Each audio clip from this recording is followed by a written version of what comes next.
അവൾക്ക് വീട് വിട്ടുന്നുള്ള ശീലമില്ല, അതുകൊണ്ടുള്ള പ്രയാസമേ ഉള്ളൂ. കുറച്ചു ദിവസത്തേക്ക് അങ്ങനെയൊക്കെ ഉണ്ടാകും, സാരമില്ല. പുതിയ കൂട്ടുകെട്ടൊക്കെ ആകുമ്പോൾ താനെ അങ്ങ് മാറിക്കൊള്ളൂ. എന്ന് ഞാൻ ഇറങ്ങട്ടെ മാഡം. Okay, see you. ഇനി അമ്മ തനിച്ചായി. അമ്മ വിഷമിക്കാതിരിക്കും.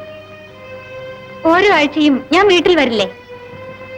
ഒരാഴ്ച ഒരു വർഷം പോലെ തോന്നുന്നു.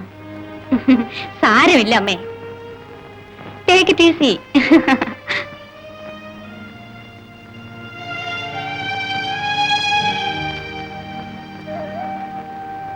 ചിരിക്കൂ അമ്മേ, എനിക്ക് അമ്മയുടെ മുഖം കാണുമ്പോഴാ. ചിരിക്കൂ, ചിരിക്കൂ അമ്മേ.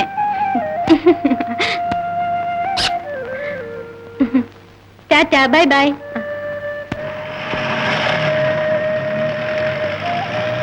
അയച്ച എഴുത്ത് കിട്ടി, സന്തോഷം. ഇനി എഴുതിക്കോ. അവനിനി ആർക്കും എഴുതി കൊടുക്കാതിരിക്കണം. എന്താ എഴുതേണ്ടെന്ന് പറയൂ, ഞാൻ പറയാം. നീയില്ലാത്ത ജീവിതം സഹാറ മരുഭൂമി പോലെ ഊഷരമാണ്. നീ എന്റെ കരളാണ്, കുളിരാണ്, എല്ലാമാണ് എന്റെ ദേവ. ബ്രാക്കറ്റിൽ ഫൂൾ എന്ന് എഴുതിക്കോ. തൂണാണ്, തുരുമ്പാണ്, കുന്തമാണ്.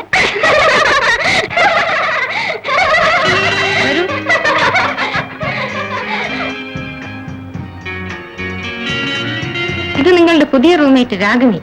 എന്നെ നിങ്ങൾ തന്നെ പരിചയപ്പെട്ടോളൂ. രാഗിണിയുടെ ബെഡ് ഇതാണ്. Thank you madam. പിന്നെ ഒരു കാര്യം, കളിയും കൂട്ടുകെട്ടും കൂടുതലായി പഠിത്തം മറക്കരുത്. എന്നാൽ ഞാൻ തരട്ടെ? Thank you. Fine to meet you. Fine. ആരെയാണ് ഇഷ്ടം, ബച്ചനെയോ ധർമ്മേന്ദ്രയോ? നിങ്ങൾക്ക് ആരെയാണ് ഇഷ്ടം? ബച്ചൻ ഒരു ജൈജാന്റിക് ഫിഗർ തന്നെയാണ്. ധർമ്മേന്ദ്രയാണ് എന്റെ ഫേവറേറ്റ്. എന്തിഷ്ടാണ് പാടിയ? എന്നാലേ നിനക്കൊരു കിങ് അങ്ങനെ ഭർത്താവായി കിട്ടട്ടെ.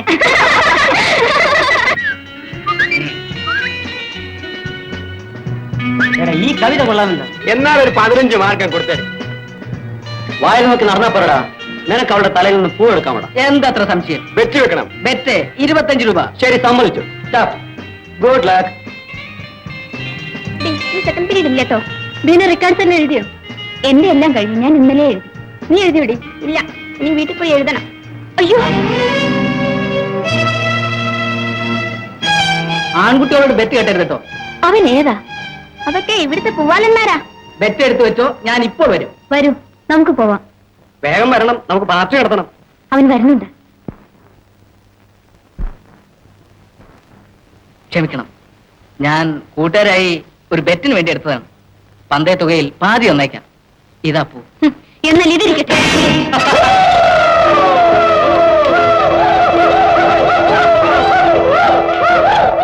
ഒരടിക്ക് 25 രൂപ. മോശമില്ല. കറക്റ്റ്. ഒന്ന് ചോദിച്ചോട്ടെ, ഈ ബെൽമോണ്ട് എസ്റ്റേറ്റിലേക്ക് ഏതാ വഴി? ഇത്തിരി ദൂരമുണ്ട്. ഞാൻ ആ വഴിക്കാണ് പോകുന്നത്. വരൂ, കാണിച്ചു തരാം. ശരി.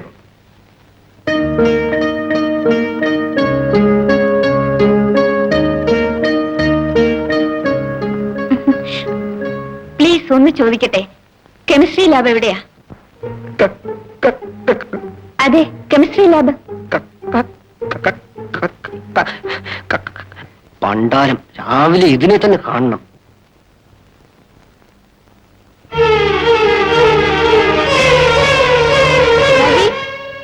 എന്താ രാഗി ഇവിടെ നിൽക്കുന്നത്? കെമിസ്ട്രി ലാബ് എവിടെയാണെന്ന് ചോദിച്ചതാ. നല്ല ആളോടാ ചോദിച്ചത്. വല്ലതും മറുപടി പറഞ്ഞോ? എന്റെ മുഖത്ത് നോക്കി വിയർക്കുന്ന കണ്ടു. എന്നിട്ട് ഒറ്റ പോക്ക്. മാനേഴ്സ് പോലും ഇല്ല. അത് നിന്റെ മുഖം കണ്ട് വരുത്തൊന്നുമല്ല. മൂപ്പർക്ക് അല്പം വിക്കലുണ്ട്. പ്രത്യേകിച്ച് പെണ്ണുങ്ങളെ കണ്ടാലേ കൈകാല് വിറയ്ക്കാൻ തുടങ്ങും. പക്ഷേ ആള് പഠിക്കാൻ വലിയ മിടുക്കനാ. സ്റ്റേറ്റിൽ ഫസ്റ്റ് റാങ്ക് കിട്ടിയാളാ. പുസ്തകം വായിക്കുന്ന കോസിലല്ലാതെ ആളെ കാണാനേ പറ്റില്ല. അതുകൊണ്ട് പ്രതാപൻ പിള്ളയ്ക്ക് ഞങ്ങൾ ഇട്ടിരിക്കുന്ന പേര് PP, അതായത് പുസ്തകപ്പുഴു. അപ്പോ നിനക്ക് മുൻപരിചയമൊന്നുമില്ല? ഒരവസരം കിട്ടാതെ എങ്ങനെ മുൻപരിചയം ഉണ്ടാകാനാ? സാമ്പത്തിക ശേഷിയുള്ള നിങ്ങൾ ഈ ജോലിക്ക് ശ്രമിക്കാൻ കാരണം? കാരണവന്മാരുടെ സ്വത്തിൽ ഒരു എത്തിക്കണ്ണിയായിരിക്കണം. കൊള്ളാം. വീട്ടിൽ ആരൊക്കെയുണ്ട്? എന്റെ വരുമാനം പ്രതീക്ഷിച്ചിരിക്കുന്നവർ ആരുമില്ല. അച്ഛൻ മാത്രമേ ഉള്ളൂ. ഇതുവരെ എവിടെയും ഉറച്ചു നിൽക്കാത്ത നിങ്ങൾ ഇവിടെ സ്ഥിരമായി നിൽക്കുമെന്ന് എങ്ങനെ ഉറപ്പിക്കാൻ? വന്നതല്ലേ ഉള്ളൂ. അതിനു മുമ്പ് പോക്കിനെ പറ്റി ആലോചിക്കണം. പിന്നെ ഇഷ്ടപ്പെടാത്ത ജോലിക്ക് ഞാൻ ശ്രമിക്കാറുമില്ല.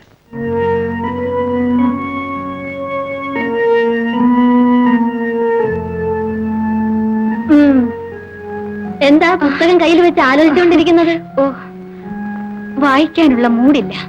ഹോം സിക്നെസ് ആയിരിക്കും. ഇതുവരെ ഞാൻ അമ്മയെ വിട്ട് നിന്നിട്ടില്ല ബീനെ. ഞാൻ ഇന്നലെ രാത്രി ഉറങ്ങിയിട്ടുമില്ല. അമ്മയെ സ്വപ്നം കണ്ട് കൂടെ കൂടെ ഉണരും. ഓ, അതൊക്കെ മാറുന്നേ. വരൂ, ഊണ് കഴിക്കാൻ പോകാം.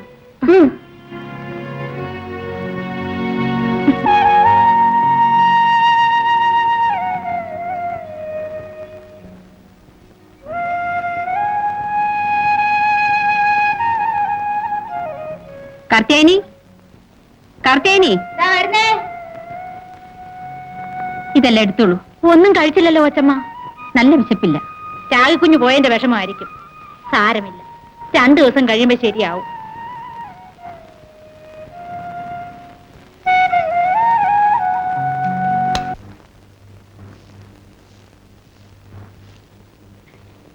വരൂ. മനസ്സിലായില്ലേ? നമ്മുടെ പുതിയ മാനേജർ മിസ്റ്റർ സുരേന്ദ്രൻ. അല്ല, ഇനിയും മാനേജർ ആയിട്ടില്ല. നമസ്കാരം. നമസ്കാരം. ഇരിക്കൂ. ഇരിക്കൂ ഇരിക്കൂ കുട്ടി. അപ്പോ മിസ്റ്റർ സുരേന്ദ്രൻ ഇന്ന് തന്നെ ജോയിൻ ചെയ്യട്ടെ അല്ലേ? അതെല്ലാം സാഹിബ് തന്നെ അങ്ങ് തീരുമാനിച്ചാ മതി. എസ്റ്റേറ്റ് കാര്യങ്ങളെല്ലാം കുഴഞ്ഞു കിടക്കുകയാണ്. പുതിയ ആളാണെങ്കിലും ഒരു നല്ല മാനേജർ ആയിരിക്കാൻ ഞാൻ ശ്രമിക്കാം. ഓ, നിങ്ങൾക്ക് കുടിക്കാനൊന്നും ഞാൻ തന്നില്ലല്ലോ. കൂൾ ഡ്രിങ്ക്സ് എടുക്കട്ടെ? ഏതായാലും ഹോട്ട് ഡ്രിങ്ക്സ് വേണ്ട. അത് ആ കാണുന്നതാണ് 14 നമ്പർ ബ്ലോക്ക്. കഴിഞ്ഞ വർഷം അവിടെ ക്രോപ്പ് വളരെ മോശമായിരുന്നു. ദാ അവിടെ കുറെ തേയിലച്ചെടി പോയിട്ടുണ്ട്. ആ വെഹിക്കിൾസ് എല്ലാം നമുക്ക് ഫില്ല് ചെയ്യേണ്ടതാണ്. ഇവിടെ വലിയ പറ്റിയില്ല. Labour quarters. വെള്ളയടിച്ചിട്ട് വർഷങ്ങളായെന്ന് തോന്നുന്നു. അതാ ഞാൻ പറഞ്ഞത്, എല്ലാം സുരേന്ദ്രൻ തന്നെ നോക്കണം.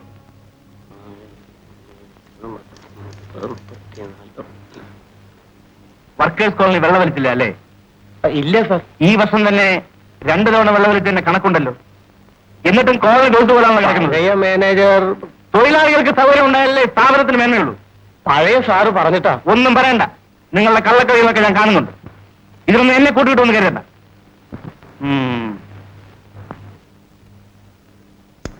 നമ്പ്യാരെ, ആളിത്തിരി പെശ കാണല്ലോ. താനൊന്ന് ചുമ്മാ ഇരിക്കണോ. ഇതിലും വലിയ മാനേജർ ഈ നമ്പ്യാര് കണ്ടിട്ടുണ്ട്. എന്നിട്ടല്ലേ ഈ പോക്ക് വെള്ളിയാഴ്ച. ഓ